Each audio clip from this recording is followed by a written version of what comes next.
Em nome do Pai, do Filho e do Espírito Santo. Amém.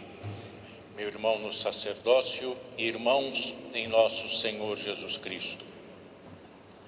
O trecho do Santo Evangelho, segundo São Mateus, que nós lemos neste domingo, é exatamente a continuação do que nós lemos no domingo passado, quando vimos que Jesus multiplicou aqueles 5 pães e 2 peixes e com eles alimentou uma multidão. E tendo realizado este milagre, tendo dado de comer a todas aquelas pessoas que ali estavam, Jesus disse aos discípulos que pegassem o barco e fossem à sua frente para o outro lado do Mar da Galileia. Chamado Mar da Galileia, embora na verdade fosse um lago, mas um lago muito grande e profundo, daí também ser chamado de Mar da Galileia, na verdade o lago de Genezaré.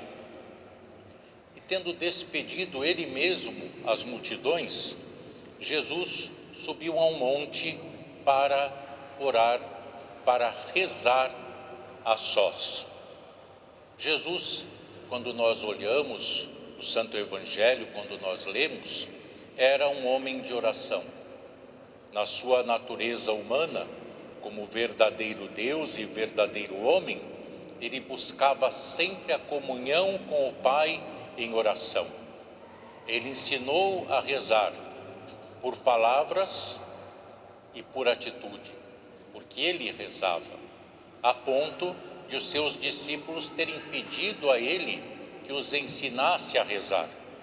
E em resposta a esse pedido, os apóstolos ouviram de Jesus o Pai Nosso, que vem daqueles tempos, chegou até nós e que nós repetimos como oração ensinada pelo próprio Jesus até hoje. E Jesus deu exemplo de oração, ensinou a rezar, exatamente porque a oração nos fortalece nas lutas e tentações da vida. E enquanto nós rezamos, o Espírito Santo age e intercede por nós, para nos orientar, para confortar, consolar os nossos corações. O apóstolo São Paulo, na sua epístola aos Romanos, falando a respeito, nos diz: o Espírito ajuda as nossas fraquezas, porque não sabemos o que havemos de pedir como convém. Nem sempre sabemos como corretamente dirigir a Deus as nossas orações. Mas o mesmo Espírito, continua o apóstolo, intercede por nós com gemidos inexprimíveis. E enquanto Jesus estava em oração a sós com o Pai, em comunhão com o Pai, os discípulos estavam atravessando o Mar da Galileia, mas os ventos eram contrários e eles estavam tendo dificuldade na sua navegação. E o texto nos diz que pelas 3 horas da manhã, Jesus foi ao encontro dos discípulos sobre as águas agitadas do Mar da Galileia, e ele foi andando sobre as águas, a ponto de os discípulos se espantarem, ficarem com medo, julgando até que se tratasse de um espírito, de um fantasma. Nós vemos nas Santas Escrituras, no Evangelho particularmente, que a barca, ou barco, é um símbolo, porque Jesus mais de uma vez pregou de um barco junto da praia. Ele se locomovia usando barcos com os próprios apóstolos, como vemos no Evangelho de hoje. Por isso, a barca é símbolo da igreja, a barca de Cristo, que é a própria igreja. E a barca de Cristo, a sua igreja, navega às vezes por mares bravios, por águas agitadas. Às vezes parece até que essa barca vai naufragar, como vemos no Evangelho de hoje, com os ventos muito fortes que ameaçavam o barco em que estavam os discípulos. E essas águas agitadas que a igreja por vezes enfrenta são crises, são ataques, divisões, inimigos externos e, pior ainda, os inimigos internos. Aqueles que mesmo dentro da igreja fazem a obra não de Deus, mas do diabo. Mas a barca de Cristo, a sua igreja, não naufraga porque é dele. Não é a nossa barca, é a barca de Cristo. O próprio Senhor Jesus está nela. E ele havia feito uma promessa: sobre esta pedra edificarei a minha igreja. Está no Evangelho de São Mateus. E as portas do inferno não prevalecerão sobre ela ou contra ela. Porque a pedra da igreja é o próprio Jesus.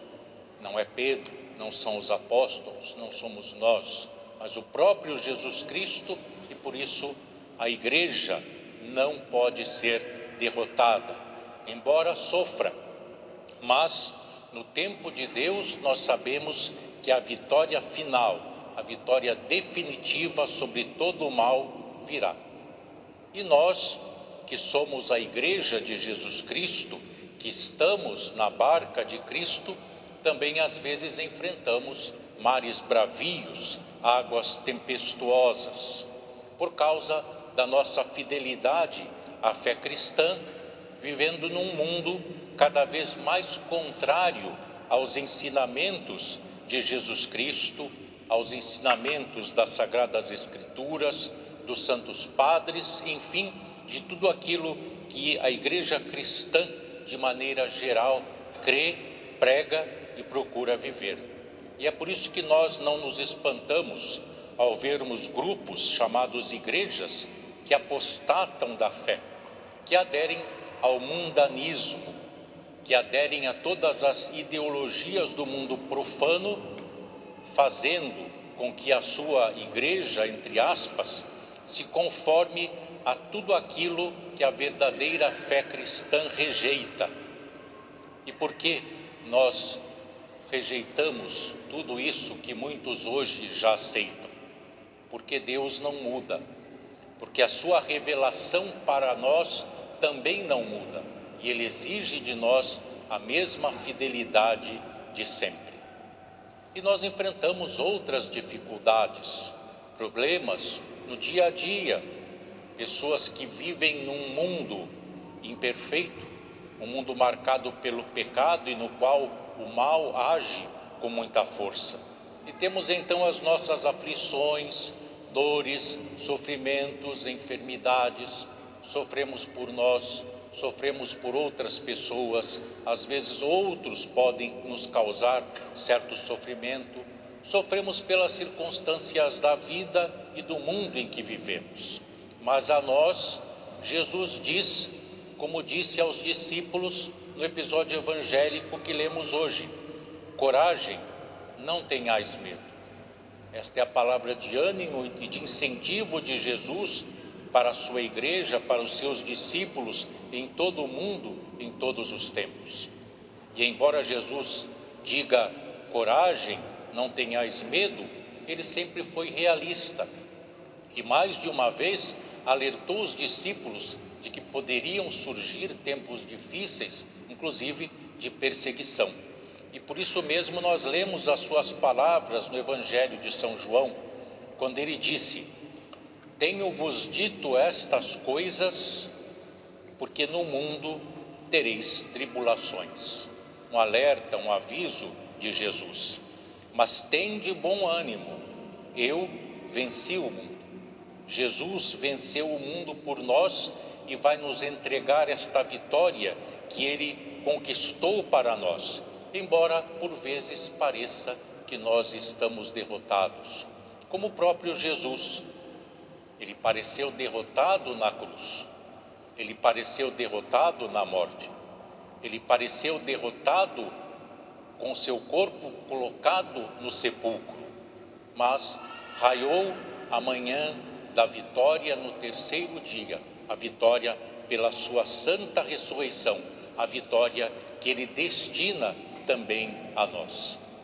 E Jesus, como lemos hoje, foi até os seus discípulos sobre o mar, andando sobre as águas bravias, certamente para socorrê-los. Ele via como estava o mar e via a dificuldade dos discípulos navegando nesse mar. E hoje também o Senhor continua olhando por nós. E nós não devemos duvidar disso, não devemos duvidar do seu cuidado para conosco, não devemos duvidar da providência divina. E nós vemos que Pedro quis colocar à prova a ação de Deus e pediu para ir até Jesus, também andando ele sobre as águas. E Jesus o socorreu. Pelo poder de Jesus, Pedro começou a andar sobre as águas. No entanto, numa certa altura, ele começou a afundar. Por quê? Porque sentiu a violência do vento, nos diz o texto. Ou seja, ele deixou de olhar para Jesus e olhou para os lados. Olhou para a água tempestuosa, sentiu o vento forte e começou a afundar. As nossas dificuldades também podem aumentar, podem piorar, se nós tirarmos os olhos de Jesus Cristo, se nós não confiarmos nele, se a nossa fé for muito fraca, falhar. Por isso, Jesus chegou a perguntar a Pedro, depois de socorrê-lo: por que duvidaste? Jesus pergunta a Pedro: por quê? Você não me conhecia? Você não sabe quem eu sou? Você não viu os tantos milagres que eu operei? Então, por que você duvidou? Mas mesmo afundando, pela fraqueza da sua fé, o apóstolo pediu a Jesus: Senhor, salva-me. E Jesus estendeu a mão, tomou Pedro, o tirou das águas tempestuosas e o colocou sobre o barco. Então, mesmo que a nossa fé fraqueje, mesmo que a nossa fé seja pequena, nós também, se pedirmos socorro a Jesus, seremos por ele socorridos, como ele fez com o apóstolo São Pedro. E por fim, apenas lembro algumas palavras do santo apóstolo Paulo, na sua segunda epístola aos Coríntios, quando ele falou aos cristãos sobre as eventuais dificuldades desta vida. Ele diz: em tudo somos atribulados, mas não angustiados, perplexos, mas não desanimados, perseguidos, mas não desamparados, abatidos, mas não destruídos. Não angustiados, nem desanimados, nem desamparados, nem destruídos. E ele completa, trazendo sempre por toda parte a mortificação do Senhor Jesus no nosso corpo, para que a vida de Jesus se manifeste também em nossos corpos. Este é o segredo dos cristãos vitoriosos, inclusive dos santos mártires, que triunfaram sobre tantos males. E o apóstolo João dizia: esta é a vitória que vence o mundo, a nossa fé. Não a nossa fé simplesmente, mas a nossa fé em Jesus Cristo, o Senhor e Salvador. Em nome do Pai, do Filho e do Espírito Santo. Amém.